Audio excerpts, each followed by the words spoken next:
Hey everybody, it's Megan Buer. I'm going to give everybody just a second to jump on before I get started because I have some pretty good stuff we're going to chat about today. Make sure this is working.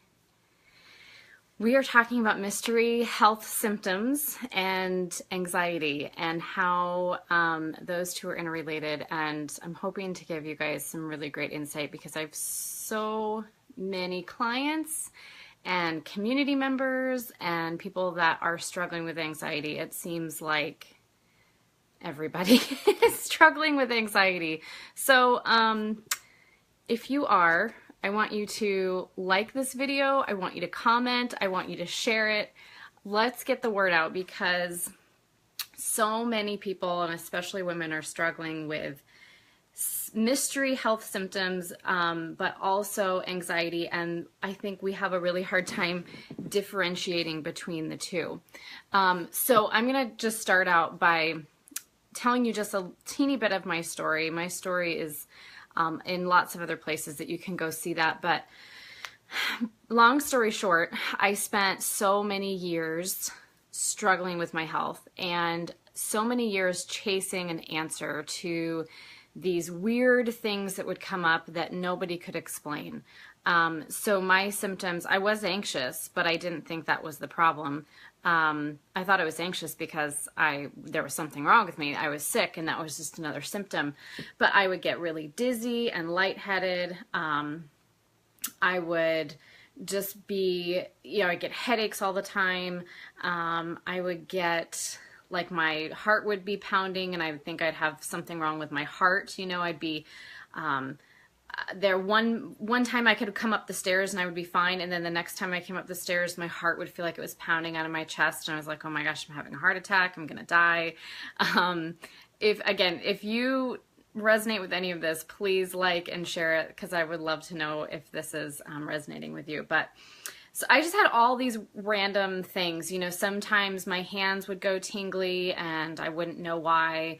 And I'd think, oh my gosh, again, I'm having a heart attack, or, just, oh my gosh, so many things. My digestion was off.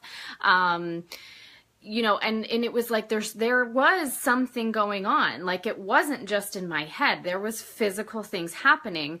And I remember the first time I had a panic attack, I had no idea, obviously, what was happening. I thought I was dying. And I woke up my little 2-year-old at the time and I said goodbye because, I literally thought I was dying. And yeah, so you had that yesterday. Yeah, it happens. So we went to the emergency room again because thought I was dying, and the guy, was just like, "It's all in your head. There's nothing wrong. This is just anxiety." And I was like, "What the hell? Like, there's no way this is just in my head." And it's just I walked away from there thinking, there's no way. Like, this is more than anxiety. This is a feel. That's more than a feeling. This is something that's actually happening in my body. And so that's where I started this whole journey of trying to search for the answers to this mystery health issue. Like, why am I lightheaded all the time? Why am I dizzy all the time? Why do I have these moments where I feel like I'm totally spaced out and, or I feel like I'm having a heart attack, or I feel like, I'm like half in deja vu, but half like just spaced out in another world, or I kind of go numb, or why do I get so tired at nighttime, or why, it was like all these things that would just kind of, like, these random things. So if you're walking down the street and you fall down and you bang up your knee really bad and it really hurts, that's a physical symptom that is not a mystery. So that is a physical symptom that happens, and you know why it happened, what's happening now, why it hurts, and then you also know that it's going to go away. But what about all these symptoms that seem to come up and pop up out of nowhere, and you can't figure out why or what they are, and nobody has the answers for you? And maybe a lot of people do have answers for you, diet gurus or doctors, and all these people are giving you answers. But maybe you go gluten-free. This book that you just read said, you can cure all of this by going gluten-free. And maybe you go gluten-free and you don't feel any different, or possibly even worse. Or your doctor just says, take this pill And maybe you do and you don't feel any better or you feel worse. So maybe sometimes it's like nobody has any answers. Nobody can figure this out. And then everybody has an answer. And it's either you have to go paleo or you have to go vegan or you have to take a pill or it's a nutritional deficiency and it's so many answers that it's like so overwhelming. And you're doing all these different things and you feel worse than you did before. Okay. High five if you get me, because this is where I lived for so many years, okay? And so I spent years chasing my tail and trying to fix myself. I have a few notes here. I just want to make sure I don't forget everything. And I know there's so many people that are struggling with this. I'm getting lots of, I love and likes, and I love all of that. And that means you get it, and we get it, and it's so hard to be in that place of not having answers and feeling like crap every day. And when I opened my practice, everybody that came to me, it doesn't matter if they were, they could have cancer or they could have a runny nose, but underlying that, there's always anxiety. Always, always, always anxiety. And I'll sit down and I'll be talking to them on the phone and I'll say, I want to hear about everything that's going on. And then they'll come and they'll give me this whole laundry list of stuff that they want to deal with and this emotional stuff that they want to deal with. And then it's like, oh yeah, and I have anxiety. And so maybe you've tried everything. Maybe this sounds a lot like you. And, what I want to say, I'm not a doctor. I'm not going to tell you go off of your meds or that there isn't anything else that's going on, because maybe there is. And you know what? If you really feel like you need that peace of mind that nothing else is going on, please go see a doctor. I'm not qualified to tell you over Facebook Live that that everything that's happening with you is just anxiety. But I can say in my case, and in many, many, many, many, many, many of my clients' cases, it all boils down to anxiety. So this book is probably going to come up backwards. When Panic Attacks. This is something I read that was really eye-opening for me. I actually haven't read the whole thing, but I've skimmed a lot of it. And this was really eye-opening for me, and I think it will be for you. I'm going to read just a quick thing here. And just if I read out a symptom that sounds like something you've ever experienced, please give me a like there so I know. So here are the physical symptoms of anxiety, because again, anxiety is not always just in your head or in the way that you feel. You can feel it in your body. So this is so interesting. Anxious physical symptoms: skipping, racing, or pounding of the heart, check. Sweating, chills, or hot flushes, check. Trembling or shaking, check. Feeling short of breath or difficulty breathing, check. Feeling like you're choking, check. Pain or tightness in the chest, butterflies, nausea, or upset stomach. Feeling dizzy, lightheaded, or off balance, that for me is check, check, check, check. Feeling like you're unreal or the world is unreal, again, that spaciness, check. Numbness or tingling sensations. For me, lots of likes. So for me, that was all check, check, check, check, check when I was not feeling good. And those were all things that I thought, oh my gosh, I've got cancer, or I have a problem with my heart, or it's adrenal fatigue, or it's MS, or I have a neurological and again, that's all anxiety.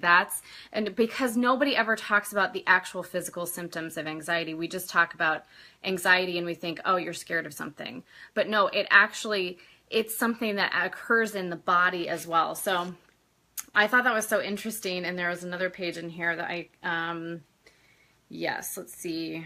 So a lump in your throat, the sensation of choking, hot flashes or cold sweats, tight or tense muscles, the shortness of breath, dizziness or lightheaded.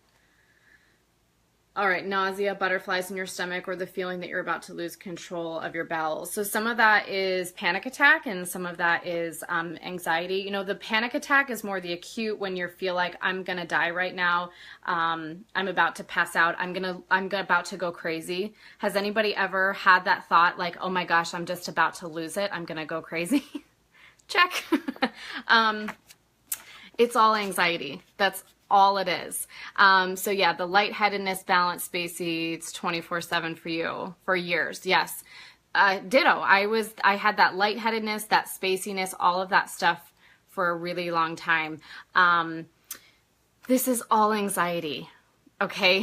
So I think it's all, you know, again, if you have something else going on, you have an autoimmune disease diagnosis, maybe you have more going on, and so you have to open it up a little bit. But for somebody, if you're struggling and you're feeling overwhelmed and you're feeling all of that stuff that I just listed, the dizziness, the lightheaded, shortness of breath, feeling like a lump in your throat, all that stuff, a lot of that can boil back to anxiety. And so for me, when I skimmed some of this book, it was so eye-opening. Not so much the exercises and things, because it is definitely more from a mainstream kind of CBT kind of mind frame, and I'm more alternative and holistic, and that's the stuff I'm into. But just the explanation of all of these things I've been experiencing and stressing out about and searching for answers for, it's all anxiety. And the stressing and the searching for answers is making it worse because it's creating more anxiety. And so it was this cycle of chasing my tail and getting anxious and feeling like there's something wrong with me, and then finding answers and, you know, searching, researching, reading a book, buying a book, and then never feeling better, you know, maybe implementing something and never feeling better. And then again, anxiety. Then it just keeps going around and around and around. And, yeah, it's crazy. So what I want to leave you with today is one really quick tip tool that you can use to start implementing some healing in your life. So I have tons of resources online for ways to heal anxiety. There's tons of blog posts. Go to my Pinterest page and you can find everything. I'm just Harmony Restored on Pinterest. You can find all my blog posts in one spot. I have so many about anxiety. I've written a book about how to heal anxiety. I've done a masterclass about how to heal anxiety. So there's so much that goes into this, but the one simple thing that I really want to leave you with today is the best way to combat anxiety and all of these physical symptoms of anxiety is to not play into it, to see it for what it is, to have that awareness and to be neutral and say, okay, here's that dizziness and that lightheadedness and that lump in my throat and that, you know, whatever it is for you. That's just anxiety, and I'm going to move on. There's nothing wrong with me. So the more we can remind ourselves there's nothing wrong, there's nothing actually wrong, we are safe. And this is something I actually told my daughter the other day. They started school this week and she was feeling really nervous, and I said, it is all in your head. I told her, I said, you're thinking these thoughts and you're starting to feel things, but I said, look at your body.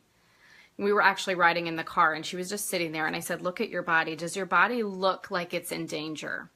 Like, is there a tiger chasing you, or is there, you know, like, are people screaming at you? Like, look at your body. And I said, sometimes our brains start to come up with these stories and we start to believe that they're true, and then we create all these symptoms in our body. But I said, look at your feet, look at your legs, look at your arms. Does that look like a body that is not safe right now? No, of course not. It's just sitting there. It's relaxed. So look to your body. Find the awareness in your body. Come out of this space and drop into your body and say, oh, look at me. Like, I'm thinking these things, but look at my body. My body is okay. So having the awareness and staying neutral, but go play, go have fun, go have joy. So circling back to my story, I did so much emotional healing, which helped a ton. But the biggest thing that healed my autoimmune disease diagnosis, my anxiety, my panic, my headaches, my everything else, all these, you know, symptoms, the best thing that I could do was, I had this one day where I was sitting outside on the back porch and I was reading another diet book, trying to figure out what was wrong with me and what else I needed to cut out of my diet or whatever. And I realized that the reason why I wasn't getting better was because I thought there was something wrong with me. And so if I believed that something was wrong with me, something would always be wrong with me. And so it kept me in that vicious cycle of, instead of just jumping in and participating in my life, I was holding myself back. Instead of going outside and playing with my kids and doing something fun, I was sitting on the deck reading a diet book. And somebody who has nothing wrong with them is not going to waste a beautiful Saturday doing that. They're going to be out in the world and they're going to be having fun. And I started, from that moment on, I realized, A, there's nothing wrong with me. And B, I had to start acting and talking and thinking and eating and breathing and moving like somebody that had nothing wrong with them would. And so that's what I did. I started going to restaurants again, because I didn't do that forever because I was terrified of like GMOs and all that stuff. And I started going out with friends again. I started playing with my kids again. I started doing things that were fun.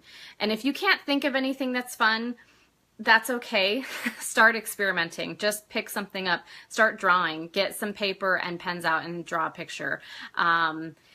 Do something that brings you joy. Anything. Watch a funny TV show. Go for a walk. Jump on a trampoline. Go to a playground. Even if you don't have kids, I don't care. Well, maybe don't look like a creeper, but just go to a playground and play. Go to a trampoline park. Go, I don't care. Like, it doesn't matter, but just go have fun. I'm giving you the permission to do it. I'm giving you the permission. I'm telling you there's nothing wrong with you. Please go enjoy your life. And the more that you can do that, the more that you can cultivate habits of joy and habits of happiness in your daily life, the less that the anxiety is going to be there. So I've had so many great comments. Unfollowing the fear-mongering health pages. Yes, I did that too. And sometimes I still this is a practice. Like, here I am years after and I'm on the other side of it, but I still have days where maybe I get a little headache, or maybe I'm feeling a little anxious, or maybe I'm, and I'm like, oh my gosh, like, what did I eat? Or, and then I start and I'm like, no. My husband has to rein me back in sometimes. So that's okay. And it's normal. So don't expect to like be to point B and all of a sudden everything's going to be fine. But yeah, unfollow these things, all this fear mongering and alternative health. It's ridiculous. People know that the majority of the population is feeling stressed, overwhelmed, and anxious, and they're marketing on that. Okay, they're saying, okay, here's something that people are feeling. What can we do, to market on that? And so they're coming up with diet. They're coming up with all these things, and it's not good. So, okay, so I need to wrap up because I have a podcast interview here in 10 minutes. How can you do those things when you are experiencing debilitating anxiety all the time or every time you leave the house? I'm assuming you're referencing to doing the fun things. Start where you can. Like, even if leaving the house is really hard, because I've been there too. I've had a lot of panic around driving, being alone, leaving the home. Totally get it. Start where you're at and push yourself a little bit every day. You don't want to let the anxiety take over, and you need to see it for what it is and say, oh my gosh, okay, here it is. I can move through my life with that there. And the more you move through your life and kind of ignore it, the more it goes away. But just start where you're at. So, and if, again, if you're at home and you're having debilitating anxiety, what sounds good to you? And maybe one day that's just doing some yoga because you feel really wiped out. And so just doing some stretching feels like that's enough. Maybe it's calling a friend, like a really happy, uplifting friend, or maybe it's watching a funny TV show. So just start with where you're at. You can be at home and you can draw or write or go outside for a minute and plant a flower. You can put on some really fun music and start dancing. That's a great one, because the more we can move our body, the more this stuff will move out. So put on some really fun music and just start dancing and be a total goofball or play a game. Like if your spouse or a kid or somebody's home, play a game. Just do something that starts to get your mind out of that place, because it's this vicious cycle and this rabbit hole. So, all right, I have to leave it there. Hopefully this is helpful. Please let me know if you have other questions, because I will come back to this and answer questions. If you need more help, I have a book that I wrote about how I healed my anxiety. I have a masterclass that I taught that has been recorded that comes with a really cute PDF download that is for sale on my website. So I will link both of those if you need more help. But go play. There's nothing wrong with you. And please share this. let's get the word out because so many people are struggling, and it's time we all feel better and have fun and get back to our lives. So please share this. So much love for all of you. Bye.